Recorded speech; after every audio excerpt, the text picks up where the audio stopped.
بسم الله الرحمن الرحيم.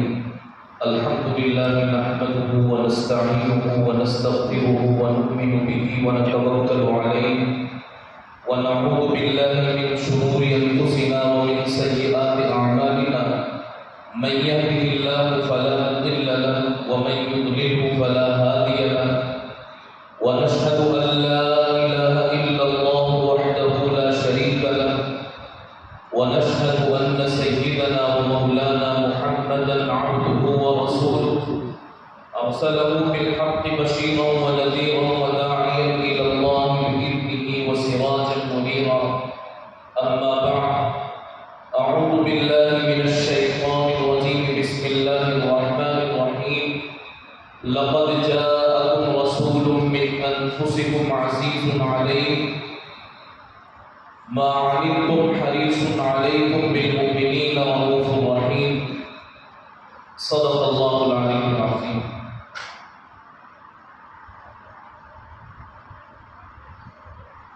آج کی اس نورانی اور روحانی بزم کے صدر محترم المقام جناب قاری رستم علی صاحب، جمعیت علماء ضلع لاہور کے صدر محترم حضرت مولانا محمد سلیم صاحب، اسی طرح آج کے اس پروگرام کے میزبان حضرت مولانا مفتی محمد رمضان صاحب و دیگر ذمہ داران ادارہ، اساتذہ و منتظمین، قاری عبدالکلام صاحب، مولانا عبدالحسیب صاحب، مفتی محمد علی صاحب، مولانا محمد مکی صاحب و دیگر علماء کرام، پچھلے دنوں ملک میں جو حالات و واقعات پیش آ رہے تھے، بہت سے لوگوں نے سستی شہرتیں حاصل کرنے کے لیے نبی اکرم صلی اللہ علیہ وسلم کی ذات کو نشانہ بنایا، آپ علیہ السلام کی اہانت کی، ان کو گالیاں دی. کسی اردو کے شاعر نے کہا، کتنی آسانی سے مشہور کیا ہے خود کو، کتنی آسانی سے مشہور کیا ہے خود کو اپنے سے بڑے شخص کو گالی دے کر. جب کسی کو سستی شہرت حاصل کرنی ہوتی ہے، ہائی لائٹ ہونا ہوتا ہے، اخباروں میں سرخیاں بٹورنی ہوتی ہیں، تو وہ ہمارے اور آپ کے آقا جناب رسول اللہ صلی اللہ علیہ وسلم کی مبارک اور پاکیزہ زندگی کو اچھالنے کی کوشش کرتا ہے، اور اس طرح اسے کچھ شہرت مل جاتی ہے، اخباروں میں اس کے نام کی سرخیاں قائم ہو جاتی ہیں. پچھلے دنوں یہ ہمارے ملک میں ہوا اور خوب ہوا. اسی کی تردید کے لیے جمعیت علماء ہند نے یہ چاہا کہ ماہ ربیع الاول، جو ہمارے اور آپ کے سب کے آقا جناب رسول اللہ صلی اللہ علیہ وسلم کی پیدائش کا بھی مہینہ ہے اور وفات کا بھی مہینہ ہے، اس ماہ مبارک میں ان گستاخیوں کا، ان اہانتوں کا اور نبی علیہ السلام کو دی جانے والی گالیوں کا آپ کی مدح کے ذریعے سے، آپ کی تعریف اور توصیف کے ذریعے سے، آپ کی شان کے مذاکرے کے لیے سیرت النبی کی مجلسیں قائم کرنے کے ذریعے سے ان کی جواب نہیں ہو سکے، اور ہمارے اپنے لوگوں کو ذمہ داری کا احساس آ سکے کہ بحیثیت مسلمان اور بحیثیت نبی صلی اللہ علیہ وسلم کے امتی ہونے کے ہماری کیا ذمہ داریاں ہیں. اس پس منظر میں صوبے بھر میں جگہ جگہ اس ماہ مبارک میں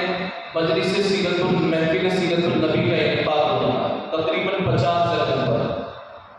بعض ضلعوں میں 4 جگہ 5 جگہ، کسی ضلع میں 2 جگہ، کہیں 1 جگہ، اس طرح پورے صوبے میں راجستھان میں تقریباً 50 جگہ اس ماہ مبارک میں نبی علیہ السلام کی سیرت سنانے اور بتانے کے لیے اس طرح کے اجلاس منعقد ہو رہے ہیں۔ آج یہ مدرسہ سعادت الروم میں مجلس سیرت النبی جو منعقد ہوئی ہے، یہ بھی اسی کی ایک کڑی ہے۔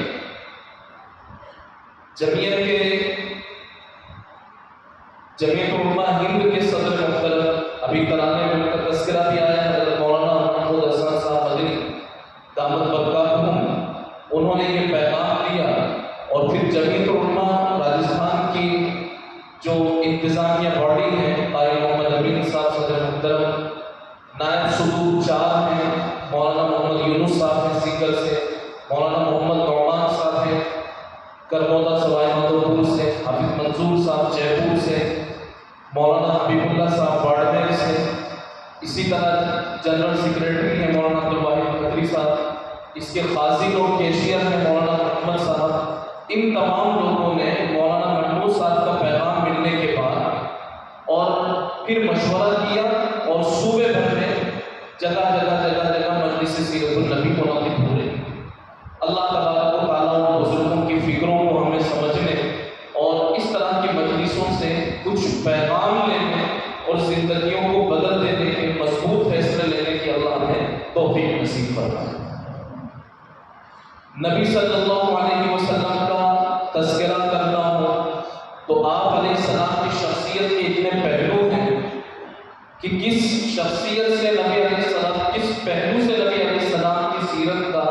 ان کی شخصیت کا، ان کی سوانح کا، ان کی داستان زندگی کا ذکر چھیڑا جائے، یہ کہنے والے کے لیے، بولنے والے کے لیے بہت مشکل ہوتا ہے۔ میں نے قرآن پاک کی آیت کریمہ پڑھی، اس میں اللہ تبارک و تعالیٰ نے نبی پاک علیہ السلام کا تعارف کروایا۔ تحقیق کہ تمہارے پاس تمہیں میں سے ایک رسول آئے، ایک پیغمبر آئے۔ اللہ انسانوں سے مخاطب ہو کر کے فرمائے کہ تمہارے پاس تمہیں میں سے ایک رسول اور ایک پیغمبر آئے۔ ان پر بہت دشوار ہو جاتا ہے، ان کو بہت بوجھ سا محسوس ہونے لگتا ہے جب وہ امت کو یا امت کے کسی فرد کو پریشان دیکھتے ہیں، وہ تڑپ اٹھتے ہیں اور اللہ تبارک و تعالیٰ کی رحمت کو مومنین کے لیے طلب کرنے کی کوششوں میں لگ جاتے ہیں۔ وہ بہت رؤوف، مہربانی کرنے والے، رحیم، رحم و کرم کرنے والے ہیں۔ یہ اللہ تبارک و تعالیٰ نے نبی علیہ السلام کا تعارف کروایا۔ دوسری جگہ فرمایا وَمَا أَرْسَلْنَاكَ إِلَّا رَحْمَةً لِّلْعَالَمِينَ، کہ نبی جی ہم نے آپ کو دنیا والوں کے لیے رحمت بنا کر کے بھیجا۔ عالمین کا، اب عالمین میں انسانوں کا ہر طبقہ آ گیا، بلکہ کائنات میں زندگی گزارنے والی مخلوق کا ہر طبقہ اس میں آ گیا، چاہے انسان ہو، جانور ہو۔ انسانوں میں پھر مختلف طبقات کے لوگ ہوتے ہیں، کچھ مرد ہوتے ہیں، کچھ عورتیں ہوتی ہیں، کچھ مزدور ہوتے ہیں، کچھ مالک ہوتے ہیں، کچھ تاجر ہوتے ہیں، اور کچھ بوڑھے ہوتے ہیں، کچھ بچے ہوتے ہیں، کچھ جوان ہوتے ہیں، کچھ طلبہ ہوتے ہیں، کچھ علماء ہوتے ہیں، کچھ پڑھانے والے ہوتے ہیں۔ یہ الگ الگ طبقے کے لوگ ہیں یا لوگوں کے الگ الگ طبقات ہیں۔ نبی علیہ السلام کا حسن سلوک اور آپ علیہ السلام کا رحم و کرم، آپ علیہ السلام کا رحمت کا سلسلہ، یہ ہر ایک کو شامل ہے۔ چنانچہ جانوروں کے لیے بھی نبی پاک علیہ السلام کی شخصیت رحمت بن کر کے آئی۔ اب جب جانوروں کے لیے نبی علیہ السلام کی شخصیت رحمت ہے، تو پھر جس کو اشرف المخلوقات بنایا گیا ہے، اور اشرف المخلوقات میں سے بھی پھر وہ جو ان کا کلمہ پڑھ رہا ہو، ان کے لیے نبی پاک علیہ السلام کس قدر رحیم اور کریم اور مہربان ہوں گے، اس کا اندازہ اسی وقت لگ سکتا ہے جب نبی پاک علیہ السلام کی سیرت ہم پڑھیں یا بار بار سنیں اور ان کی سیرت کا خوشبو ہماری طبیعت میں آ جائے۔ ایک مرتبہ کا واقعہ ہے کہ نبی پاک علیہ السلام کسی باغ سے گزر رہے تھے۔ جب اس باغ میں درمیان میں پہنچے تو ایک اونٹ جو کہ جانور ہے، بے زبان ہے، دور سے دوڑتا ہوا آیا اور نبی علیہ السلام کے قدموں میں اس نے اپنا سر رکھ دیا۔ صحابہ بھی ساتھ ہیں لیکن ان کو نہیں پتا کہ کیا ہوا۔ آپ علیہ السلام نے باغ کے مالک کو، اونٹ کے مالک کو بلوایا اور بلا کر کے یہ کہا کہ محسوس یوں ہوتا ہے کہ تم اس جانور سے کام زیادہ لیتے ہو اور اس کو چارہ دانہ کم لیتے ہو، یہ تمہاری شکایت کر رہا ہے۔ نبی علیہ السلام نے اس اونٹ کی زبان کو، اس کی بات کو سمجھا اور اس کی تکلیف کو، اس کی پریشانی، اس کی مصیبت کو حل کیا اور اس کے مالک کو بلا کر کے فوراً توجہ دلائی کہ تم اس سے کام زیادہ لیتے ہو اور اس پر جو نوازش اور افزائش ہونی چاہیے، اس کو جو غلہ اور دانہ ملنا چاہیے، جو چارہ ملنا چاہیے، اس کو اس کی غذا پوری نہیں مل پاتی۔ اس نے وعدہ کیا نبی علیہ السلام سے، اور آئندہ پھر جیسا آپ علیہ السلام نے فرمایا وہ شخص ایسا کرنے لگا۔ ایک موقع پر حضرات صحابہ سفر میں ہیں، پڑاؤ کیا، ایک جگہ قیام کیا تو وہاں زمین میں سے بل میں سے چیونٹیاں نکل آئی۔ اس وقت تک ان کو مسئلہ معلوم نہیں تھا اور انہوں نے وہاں پر آگ لگائی۔ اس آگ لگانے کی وجہ سے بہت سی چیونٹیاں آگ میں جل گئی۔ جب آپ علیہ السلام کو معلوم ہوا تو آپ علیہ السلام نے ان لوگوں کو منع فرمایا اور کہا کہ آگ کا عذاب دینے کا آگ کے مالک کے سوا کسی کو اختیار نہیں۔ یہ نبی پاک علیہ السلام نے رحم و کرم چیونٹی پر فرمایا۔ تو بڑے سے بڑا جانور ہو یا چھوٹے سے چھوٹا جانور ہو، اور بیچ میں تو پھر سب آئیں گے، آپ علیہ السلام ہر ایک کے لیے رحم و کرم کی بات کریں۔ اب آ جائیں انسانوں میں، ہمارے سماج کی اور مسلم معاشرے کی ریڑھ کی ہڈی کی حیثیت رکھتی ہے عورت۔ اسلام نے عورت کو کیا مقام دیا؟ اسلام کی آمد سے پہلے بھی بہت سی تہذیبیں تھیں، بہت سے مذاہب تھے، بہت سے نظریات تھے، لیکن ان نظریات میں، ان مذاہب میں اور پہلے کے لوگ جن عقائد کو مانتے تھے ان عقائد میں عورتوں کو کوئی احترام حاصل نہیں تھا۔ بچی پیدا ہوتی تھی اور اس کو زندہ ہی زمین میں گاڑ دیا جاتا۔ یہ باپ اپنے ہاتھ سے خود کرتا تھا۔ بچی پیدا ہوتی تھی اور بچی کے پیدا ہونے کے بعد اپنے ہاتھ سے اپنی بچی کو زمین میں گاڑ دیتا۔ مہینے میں کچھ ایام عورتوں پر ایسے آتے ہیں جس میں وہ نماز نہیں پڑھ پاتی، تو یہ عذر جو اسلام کے بعد آیا عورتوں پر، یہ عذر تو پہلے سے ہی چلا رہا تھا، لیکن اسلام سے پہلے جب عورتوں کو یہ عذر پیش آتا تو اتنا ناروا سلوک کیا جاتا تھا اور اتنا سوتیلا سلوک کیا جاتا تھا عورتوں کے ساتھ میں، ان کو گھر سے باہر کر دیا جاتا تھا۔ ان کے کھانے کے برتن الگ ہوتے، ان کے بستر الگ ہوتے، گھر میں رہنے سہنے کی جگہ ان کی الگ ہوتی، یعنی ایسے سب تھے کہ جیسے کہ شریف گھرانوں میں کتوں کے ساتھ میں جو سلوک آج کے دور میں کیا جاتا ہے، اس سے زیادہ بدتر سلوک عورتوں کے ساتھ میں کیا جاتا ہے۔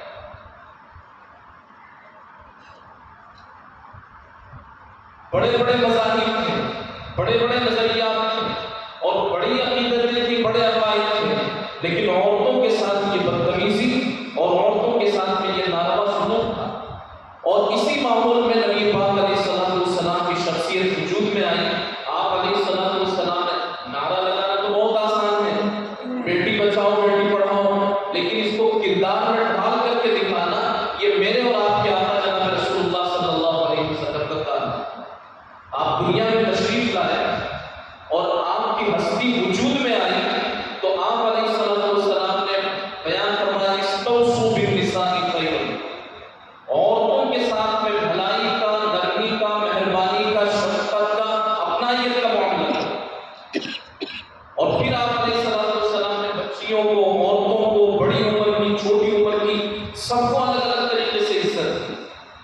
موقع پر آپ علیہ السلام نے فرمایا من عال جاریتین، جس نے 2 بیٹیوں کی پرورش کی، ان کو ان کی تربیت کی، ان کو پڑھایا لکھایا، اور جب وہ مناسب عمر کی ہو گئی تو ان کی شادی کر دی، تو وہ میرے ساتھ جنت میں اس طرح رہے۔ یہ اس ماحول میں آپ علیہ السلام بات کر رہے ہیں اور ان لوگوں کو سامنے رکھ کر کے بات کر رہے ہیں جو تھوڑے ہی دنوں پہلے اپنی بچیوں کو زندہ کاٹ دیا کرتے تھے، لیکن اب انہوں نے اپنی زندگی نبی علیہ السلام کے حوالے کی، تو آپ علیہ السلام اور ان کی تربیت کرنے کے لوگوں، اب سے پہلے تم نے جو کچھ کیا اللہ سے توبہ کر لو، اس رب کی بارگاہ میں شرمندگی کا اظہار کرو، اور اب سنو اسلام کیا کہتا ہے۔ اسلام یہ کہتا ہے کہ جس کو اللہ نے 2 بچیاں دی ہوں، اگر وہ ان 2 بچیوں کی اچھی طرح پرورش کرے، مناسب عمر ہو جائے پھر ان کی شادی کر دے، تو وہ میرے ساتھ جنت میں اس طرح رہے گا۔ 2 انگلیاں جوڑ کر کے آپ نے دکھا کر کے بتایا۔ ایک صحابی کھڑے ہوئے، یا رسول اللہ نے کسی کی 3 بیٹیاں ہوں تو آپ علیہ السلام نے فرمایا 3 بیٹیوں کی پرورش کرے تو اس کے لیے بھی یہی بشارت ہے۔ ایک صحابی کھڑے ہوئے کہ یا رسول اللہ نے کسی کی 1 ہی بیٹی ہو، تو نبی علیہ السلام نے فرمایا کہ 1 بیٹی کی اگر تربیت کرے اور اسی طرح دیکھ ریکھ کرے تو اس کے لیے بھی یہی بشارت ہے۔ اور خود آپ علیہ السلام کا معاملہ کیا تھا؟ حضرت فاطمہ رضی اللہ تعالیٰ عنہ آپ علیہ السلام کی بیٹی اور تمام بیٹیوں میں سب سے زیادہ چہیتی ہیں چھوٹی ہونے کی وجہ سے۔ جب ان کی شادی ہو گئی، حضرت علی رضی اللہ تعالیٰ عنہ کے وہاں وہ رہنے لگی، تو جب کبھی آتی اپنے والد کے ابا کے ماں دکھی نہیں ہوتی، تو ابا کے یہاں جب آتی تو نبی علیہ السلام ان کو ایک باپ کا بھی پیار دیتے تھے اور ایک ماں کا بھی پیار دیتے تھے۔ آہٹ سنتے، آواز سنتے آپ علیہ السلام سمجھ جاتے کہ میری بیٹی آ رہی ہے۔ آپ گھر میں سے باہر نکلتے، گھر میں سے باہر نکل کر کے حضرت فاطمہ رضی اللہ تعالیٰ عنہ کا استقبال کرتے، روزانہ آتی تو روزانہ یہی سنو، باہر نکلتے اپنی بیٹی کا استقبال کرتے، ہاتھ چومتے اور اپنے بیٹھنے کی جو خاص جگہ تھی وہاں لا کر کے اپنی بیٹی کو بٹھاتے تھے کہ میری بیٹی یہاں بیٹھے۔ یہ اسلام نے بچیوں کو، بیٹیوں کو، عورتوں کو یہ عزت دی۔ نبی علیہ السلام نے فرمایا الجنت تحت اقدام الامہات، ماؤں کے قدموں کے نیچے جنت ہے، یعنی وہی اللہ کی وہی مخلوق جو پہلے زندہ گاڑی جاتی تھی، اللہ کی وہی مخلوق جو ٹھوکروں میں رکھی جاتی تھی، جو بے عزت کی جاتی تھی، جس کو ذلیل و خوار کیا جاتا تھا، نبی علیہ السلام آئے تو ان کو خاک پر سے اٹھایا اور ان کو عرش پر پہنچا دیا، یعنی ان کی عزتوں زمین سے اٹھایا اور آسمان تک پہنچا دیا۔ یہ کارنامہ ہے میرے اور آپ کے آقا جناب رسول اللہ صلی اللہ علیہ وسلم۔ جب آپ علیہ السلام کی اتنی مہربانی ہے عورتوں کے ساتھ، بچیوں کے ساتھ، تو ہماری معاشرے کی جو بچیاں ہیں، جو بیٹیاں ہیں، ہماری بہنیں ہیں، ہماری مائیں ہیں، بہویں ہیں، دوسری رشتہ دار عورتیں ہیں، ان کو نبی پاک علیہ السلام کا یہ پیغام سنایا جائے، بتایا جائے کہ آپ علیہ السلام نے تم لوگوں کے ساتھ میں کتنی مہربانی کا معاملہ کیا ہے، اور پھر ان کو بتائیں کہ جب نبی علیہ السلام نے تمہارے ساتھ اتنی خیرخواہی کا معاملہ کیا ہے تو مسلمان ہونے کی حیثیت سے اور نبی علیہ السلام کی روحانی بیٹی ہونے کی حیثیت سے تمہاری ذمہ داری کیا ہے۔ آپ علیہ السلام نے تو اتنی مہربانی کر دی، ان کو ٹھوکروں میں سے نکالا اور عزتوں کے باغ میں مجھ تک پہنچا دیا، تو اب ان کی ذمہ داریاں کیا ہیں؟ ان کی جو ذمہ داریاں ہیں، یہ ذمہ داریاں یا تو ہم کوئی ایسی مجلس منعقد کریں جس میں خود ان کو سنایا جائے اور بتایا جائے، اور نہیں تو پھر ہم مسجدوں میں جاتے ہیں، جماعتوں میں جاتے ہیں، علماء کے پاس اٹھنا بیٹھنا رکھتے ہیں، اہل اللہ کے پاس اٹھنا بیٹھنا رکھتے ہیں، تو ہم جو کچھ سنتے ہیں وہ سن کر کے اپنے گھر کی مستورات کو، اپنی بیٹیوں کو، بہنوں کو، بہنوں کو، ماؤں کو اور خاندان کی دوسری عورتوں کو نبی علیہ السلام کا وہ پیغام پہنچائیں کہ اے میری ماں، اے میری بہن، اے میری بیٹی، نبی علیہ السلام نے تم پر کیا احسان، تم پر کیا کرم کیا ہے، اب تم نبی کی سنت کو اپنے دامن سے تھام لو۔ نبی علیہ السلام نے تمہارے بارے میں یہ کہا ہے، بلکہ اللہ نے اسے کہلوایا، قل آپ کہہ دیجیے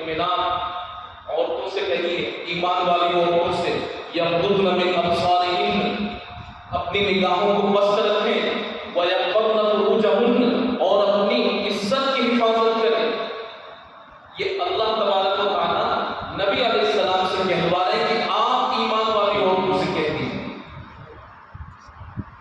اپنی نگاہوں کو بھی پست رکھیں اور اپنی عزت کی بھی حفاظت کریں۔ اب ہر وہ چیز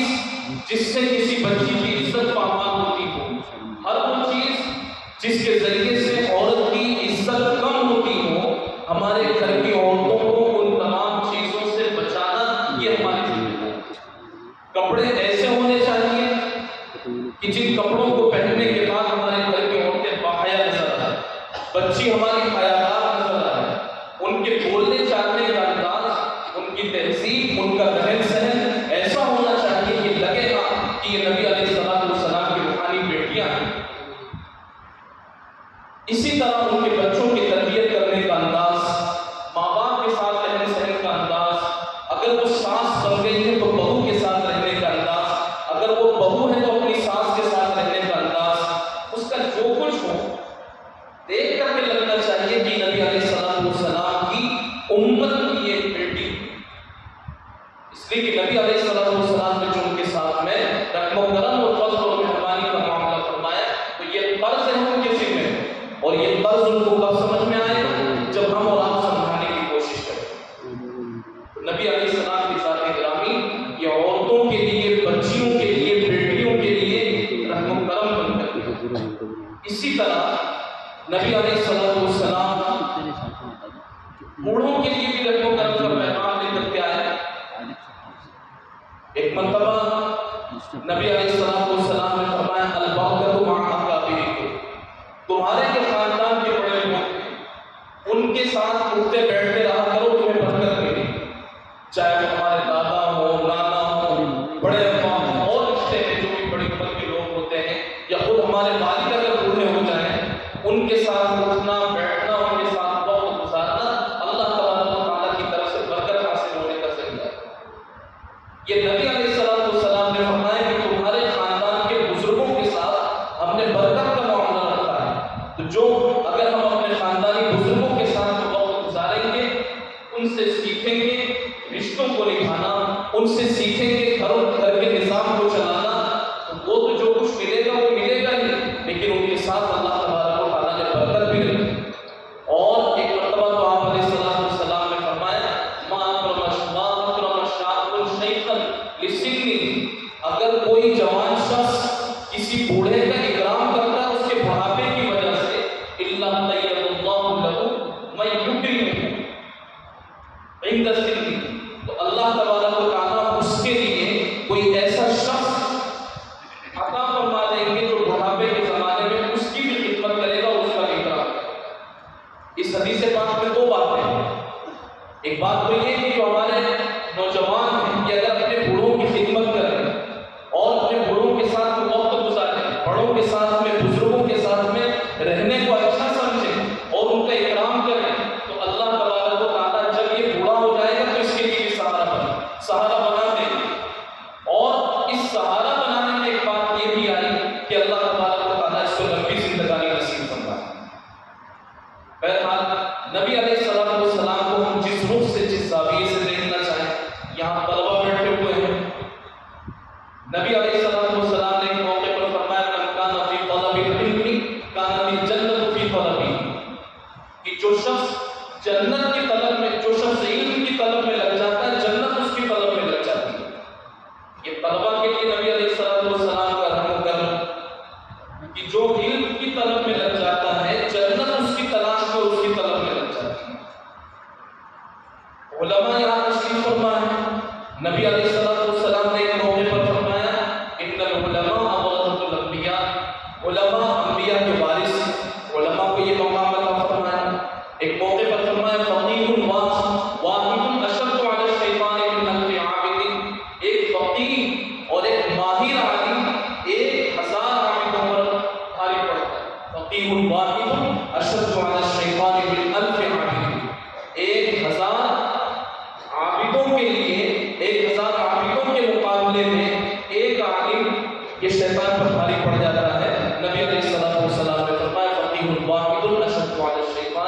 بِأَلْفِ عَابِدٍ۔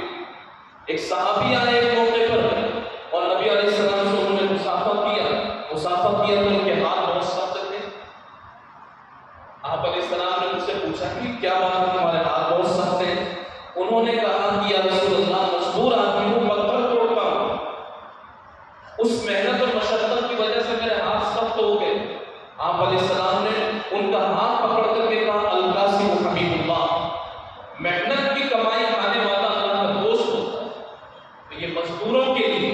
کمزوروں کے لیے اور نچلی سطح کی جو زندگی گزارتے ہیں، نبی علیہ السلام نے ان کے لیے اتنا رحم و کرم کا یہ پیغام دیا القاسم حبیب اللہ، کہ اپنی محنت کی کمائی کھانے والا، اپنی مزدوری سے اپنا گھر پالنے والا اور اپنی مزدوری اور اپنی محنت اور مشقت کے ذریعے سے عزت کے ساتھ اپنے گھر کو چلانے والا اللہ کا دوست ہوتا ہے۔ ہر طبقے کے لیے نبی علیہ السلام، بزنس مین آئے نبی علیہ السلام کے پاس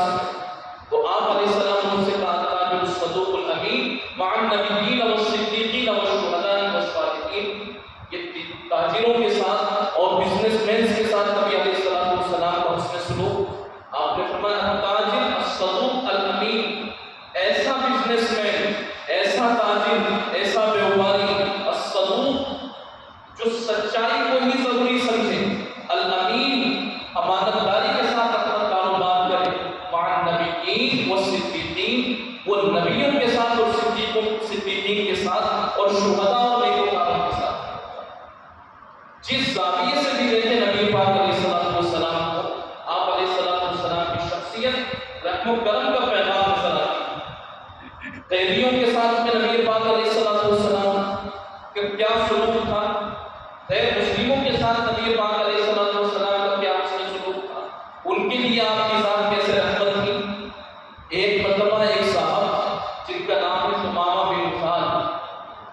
بعد میں وہ صحابی بھی ہوئے رضی اللہ عنہ، لیکن جب ان کو پکڑ کر کے لایا گیا اس وقت وہ غیر مسلم تھے،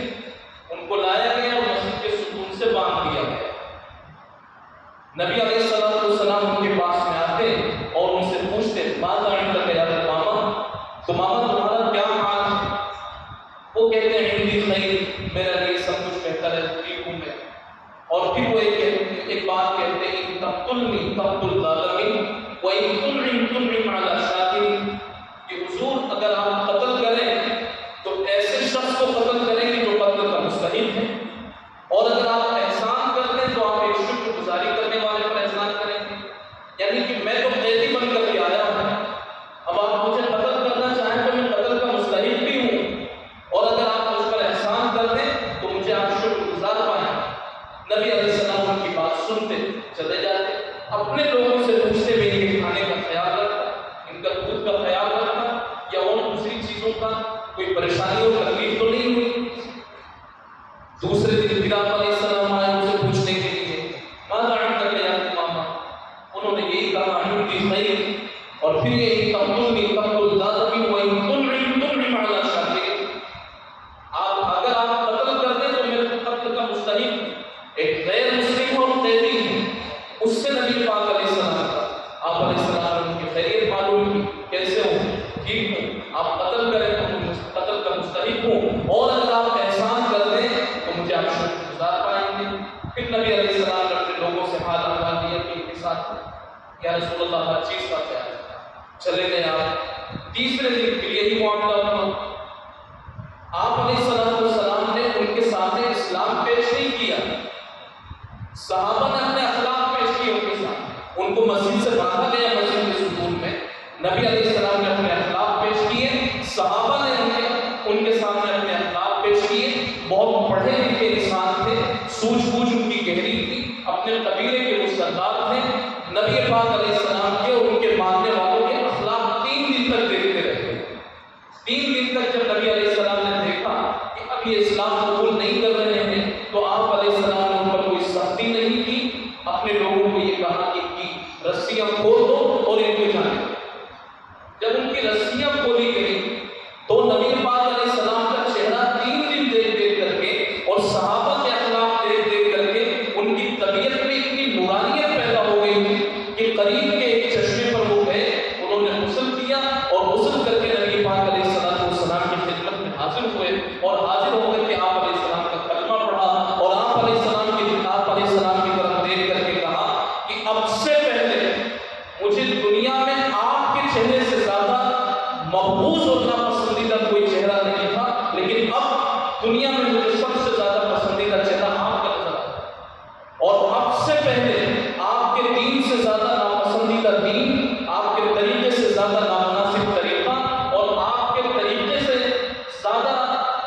گندا میں کوئی طریقہ نہیں سمجھتا تھا، لیکن اب جب کہ میں آپ کے پاس آیا ہوں، میں نے آپ کو دیکھا، آپ کے صحابہ کو دیکھا، تو آپ کا دین، آپ کا طریقہ، آپ کا نظریہ، آپ کا مذہب دنیا کے تمام مذاہب، دنیا کے تمام طریقوں، دنیا کے تمام عقیدوں میں سب سے زیادہ کامل اور مکمل اور محکوم مجھے نظر آتا ہے۔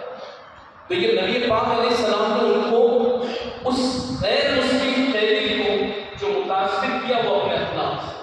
صحابہ نے جو اس کا دل جیتا وہ اپنے اخلاق سے۔ آج ضرورت اس بات کی ہے کہ ہم مسجد میں یا مجلس میں نبی علیہ السلام کی سیرت کا تذکرہ کرنے سے زیادہ اپنے اخلاق سے نبی علیہ السلام کے کردار کا تذکرہ کریں۔ ہمارے چلنے پھرنے سے، ہمارے معاملات کرنے سے اور لوگوں کے ساتھ ویوہار کرنے سے، بچیوں کی تربیت کرنے سے، بچوں کی تربیت کرنے سے، ماں باپ کے ساتھ سلوک کرنے سے اور اسی طریقے سے دوسرے رشتہ داروں کے ساتھ سلوک کرنے سے لوگوں کو پتہ چل جائے کہ یہ کس کا شیدائی ہے، یہ کس کا فدائی ہے، کس کا رنگ اس کی طبیعت پر چڑھا ہوا ہے، یہ بچوں کی ایسی تربیت کیوں کرتا ہے، یہ کاروبار اس طرح کیوں کر رہا ہے، یہ ایک اذان کی آواز سنتا ہے تو بے چین کیوں ہو جاتا ہے، سارے کام چھوڑ کر آگے کی طرف کیوں بڑھتا ہے، کس کا رنگ اس کی طبیعت پر چڑھا ہے۔ پھر وہ تسلیم کرنے پر مجبور ہو جائے کہ یہ نبی علیہ السلام کا فدائی ہے، اس لیے اس کا رنگ سب سے صبغۃ اللہ ومن احسن من اللہ صبغہ، اللہ کا ایک رنگ ہوتا ہے اور اللہ سے بہتر رنگ کس کا ہو سکتا ہے، اور یہ رنگ طبیعتوں پر آتا ہے جب نبی علیہ السلام کے اخلاق پریکٹیکلی طور پر ہماری زندگی میں ہے۔ یہ جو محفل ہے مذاکرے کی، یہ مجلس ہے مذاکرے کی، یہاں نبی پاک علیہ السلام کا حسن سلوک جو سن رہے ہیں، اپنے گھر میں اپنی بیٹیوں کے ساتھ، بچوں کے ساتھ، ماؤں کے ساتھ، طلبا کے ساتھ، طلبا کے ساتھ، مزدوروں کے ساتھ، تاجروں کے ساتھ ہمیں اسی حسن سلوک کو نبھانا ہے۔ بازار میں جانا ہے، قیدیوں کے ساتھ میں ہمیں یہ معاملہ کرنا ہے۔ غیر مسلموں کے لیے نبی پاک علیہ السلام کا طریقہ کار کیا ہے؟ ہم ایک کمپوزٹ کلچر کے ساتھ اس ملک میں زندگی گزارتے ہیں۔ ہمارے ساتھ کام کرنے والے کچھ غیر مسلم بھی ہوتے ہیں، ہمارے پڑوس میں رہنے والے کچھ غیر مسلم بھی ہوتے ہیں۔ آپ علیہ السلام کا طریقہ کار ان کے ساتھ میں کیا تھا؟ ایک یہودی بچہ تھا چھوٹا، نبی پاک علیہ السلام کے پاس آتا جاتا تھا، تو وہ بیمار ہو گئے۔ آپ علیہ السلام اس کے بیمار ہونے کی وجہ سے خود اس کی عیادت کرنے کے لیے تشریف لے گئے۔ ایک بات اس وقت میں عرض کروں، جب ہم نبی پاک علیہ السلام کا ذکر سنیں تو آج کے وقت میں جو سب سے بڑا انسان ہو سکتا ہو، ہمارے ذہن کی سطح کے مطابق جو دنیا کا سب سے بڑا انسان ہو سکتا ہو، وہ نبی پاک علیہ السلام کی ذات اور ان کی شخصیت کے مقابلے میں ایک ذرہ بھی نہیں۔ اگر ایسا ہو جائے کہ امریکہ کا راشٹرپتی ہو اور اس کے محل میں اور اس کے بنگلے میں کام کرنے والا کوئی نوکر اگر بیمار ہو جائے اور وہ اس کی دیکھ ریکھ کرنے کے لیے ہاسپٹل پہنچ جائے، انٹرنیشنل خبر بن جائے، یہ انٹرنیشنل خبر بن جائے گی کتنے اخلاق والا ہے۔ امریکہ جیسے ملک کا راشٹرپتی ہو کر کے،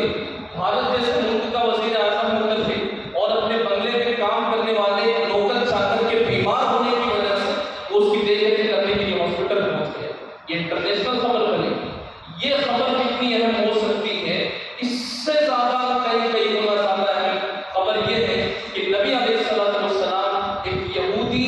غیر مسلم بچے کی عیادت کرنے کے لیے اس کے ساتھ تشریف، آپ علیہ السلام نے اس کی عیادت کی، اور آپ علیہ السلام نے جب اس کی عیادت کی، اس منظر کو دیکھ کر کے بہت سے لوگ مسلمان ہوئے۔ ایک اور یہودی وہ مشہور واقعہ اور قصہ ہے کہ نبی پاک علیہ السلام کے گھر پر آیا، آپ علیہ السلام نہیں جانتے تھے کہ کون ہے، لیکن کھانے کا وقت تھا، آپ نے اس کو کھانا کھلایا، آرام کا وقت تھا، آپ نے اس کو اپنا بستر پیش کر دیا کہ یہیں پر آرام کر۔ اس نے نبی علیہ السلام کے یہاں کھانا بھی کھایا، اس نے نبی علیہ السلام کے یہاں آرام بھی کیا، اور کسی وجہ سے وہ بستر ناپاک ہو گیا، گندا ہو گیا،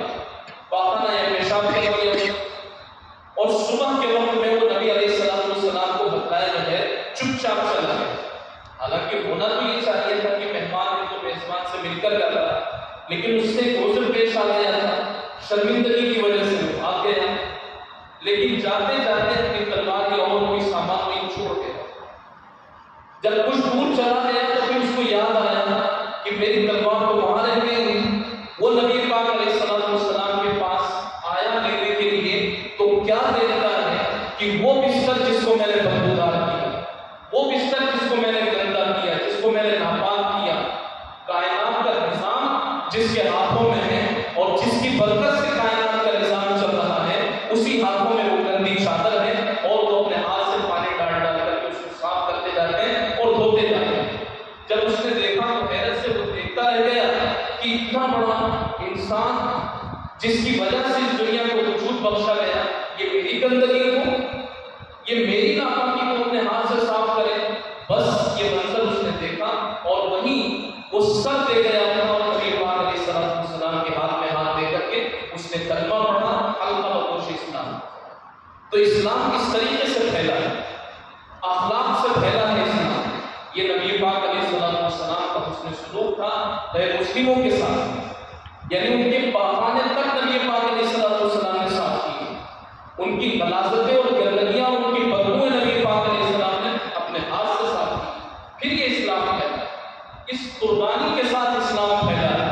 اور اگر ہم اسلام کے ماننے والے ہیں اور اسلام کے سچے نمائندے ہیں، نبی علیہ السلام سے عشق و محبت کا ہم دم بھرتے ہیں، تو ہمیں اپنی شخصیت، اپنی حیثیت، اپنی انا اور اپنا وجود پورا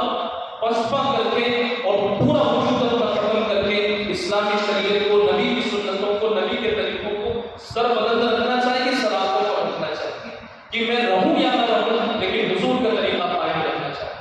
میری حیثیت مٹ جائے لیکن نبی کی سنت بلند ہو جانی چاہیے، میری شخصیت پر آنچ آ جائے لیکن نبی علیہ السلام کی شریعت نکھرتی چلی جائے۔ یہ ہماری اور آپ کی طبیعت ہونی چاہیے، یہ ہمارا اور آپ کا مزاج ہونا چاہیے۔ ہر کام میں اور ہر موقع نبی علیہ السلام کی سنت کی کو ہم ترجیح دیں۔ تو آپ علیہ السلام پوری انسانیت کے لیے، انسان کے طبقے کے لیے رحم و کرم کا پیغام دیتے ہیں۔ آپ علیہ السلام کی سیرت میں، ان کی زندگی میں جو چیز نمایاں طور پر ہمیں چلل کر کے دکھائی دیتی ہے، ان میں یہ سب چیزیں تو آئی ہیں۔ اس کے علاوہ اختلاف اور انتشار کا خاتمہ، یہ نبی علیہ السلام کا بنیادی وصف ہے۔ لوگوں میں ہونے والے اختلافات کو ختم کروانا، اس کو آپ بہت بہتر سمجھا کرتے تھے۔ اور جب آپ علیہ السلام کو کچھ طاقت اور قوت حاصل ہوئی، کچھ اختیارات آپ کو ملے، تو اختیارات اور پاور ملنے کے بعد آپ علیہ السلام نے جو بڑے فیصلے لیے تھے امت کو کامیاب کرنے کے لیے، 3 بڑے فیصلے تھے۔ ان 3 بڑے فیصلے، یعنی کہ مکی دور ہے ایک آپ کی زندگی کا اور ایک مدنی دور ہے آپ کی زندگی کا۔ جو آپ علیہ السلام کی زندگی کا مکی دور ہے وہ بہت پریشانیوں کا، مجبوریوں کا، کمزوریوں کا، لاچاریوں کا، دب کر کے رہنے کا، سمٹ کر کے رہنے کا دور تھا۔ اور حالات میں، پریشانیوں میں، کسوپرسی میں اور بے بسی میں اپنا وہ وقت گزارا ہے نبی علیہ السلام۔ اللہ کی طرف سے حکم یہی ہوتا تھا کہ دب کر کے، چھپ کر کے رہو، معاف کر کے چلتے رہو، مقابلہ مت کرو۔ اس لیے کہ مقابلہ اس وقت کیا جاتا ہے جب مقابل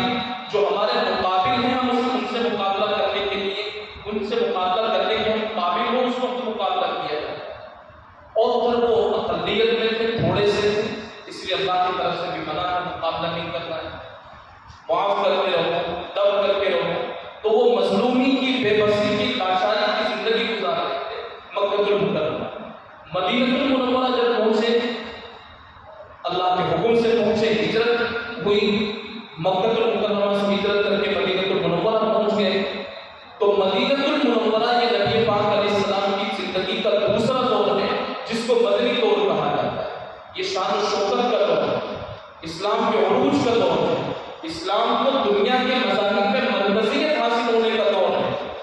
جب وہاں آپ پہنچے، نقشہ بدلا ہوا ہے، خاکہ بدلا ہوا ہے، آپ کے پاس پاور ہے، آپ کے پاس اختیار ہے، آپ کے پاس اقتدار ہے، تو اس وقت میں آپ علیہ السلام نے مسلم سماج کو، مسلم امت کو، مسلم قوم کو مضبوط کرنے کے لیے 3 بڑے فیصلے لیے۔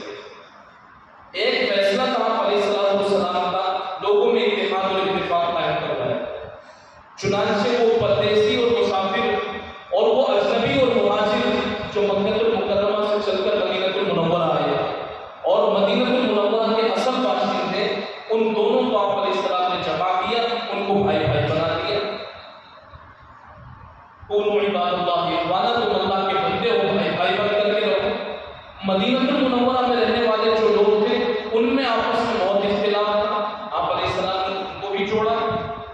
ایک اتحاد اور اتفاق کی فضا قائم فرمائی, اور آپ نے کہا کہ اگر تم ترقی کرنا چاہتے ہو تو اختلاف اور انتشار کے ساتھ ترقی نہیں کر سکتے. آج کے دور میں بھی اگر ہم یہ چاہتے ہیں کہ ہم ترقی کریں تو مسلم قوم اگر فرقہ واریت کا شکار ہو جائے, مسلم قوم اگر طبقات میں تقسیم ہو جائے گی, نظریات کے اعتبار سے بڑھ جائے گی, تو پھر اس کی طاقت بڑھ جائے گی, اس کی حیثیت بڑھ جائے گی, اور اس کا جو ایک وقار اور اس کا جو معیار ہونا چاہیے وہ تقسیم ہو جائے. اور متحد ہوں گے. ٹھیک ہے ہمارے اور آپ کے جو اختلافات ہیں, جن کے جو اختلافات ہو سکتے ہیں, کوئی دیوبندی ہو سکتا ہے, کوئی بریلوی ہو سکتا ہے, کوئی اہل حدیث ہو سکتا ہے, کوئی جماعت اسلامی کا ہو سکتا ہے, اپنی عبادتوں تک ان طریقوں کو محدود رکھو, لیکن بازار میں ہم تو ایک نظر آئے اور دوسرے پروگراموں میں ہوں تو ہم ایک نظر آئے. اپنی عبادت میں جس کو جس طرح عبادت کرنا ہے اپنی عبادت کریں. اللہ کو جس کی عبادت قبول بے نیاز رب ہے, اللہ اپنے فضل سے جس کی عبادت قبول کر لے وہ اس کا کر, وہ اس کا احسان. تو ہمارے یہ طریقے ہماری عبادتوں تک رہیں جس کا جو طریقہ ہے, اور اس کے علاوہ ہم متحد اور متفق نظر آئیں کہ وقت کی ضرورت ہے. اور جمیعت العلماء کا یہ بھی پیغام کہ اس وقت امت کو متحد اور متفق کرنے کی کوشش کی جائے. دوسرا جو بڑا فیصلہ نبی پاک علیہ السلام نے کیا تھا وہ جوائنٹ بزنس کا فیصلہ آپ نے لیا کہ کچھ سرمایہ دار لوگ ہیں, کچھ وہ ہیں کہ جن کے پاس میں پیسے ہیں, کچھ وہ ہیں جن کے پاس میں زمینیں ہیں, کچھ وہ ہیں جن کے پاس میں کاروبار